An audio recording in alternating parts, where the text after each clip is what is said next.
Hello everyone, hope you all are fine. Welcome to my channel. Students, today we will learn how to find square root.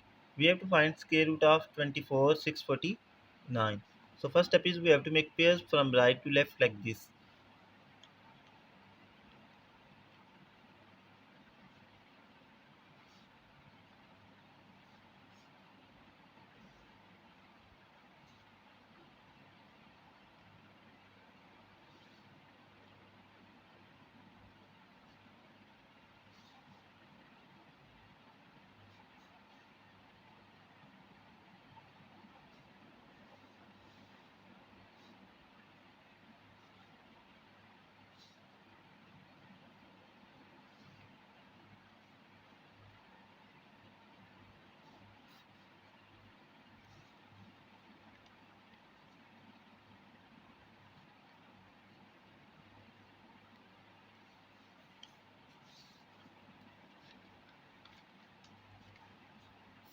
Hope you like this video. If you did, please like, share and subscribe to my YouTube channel.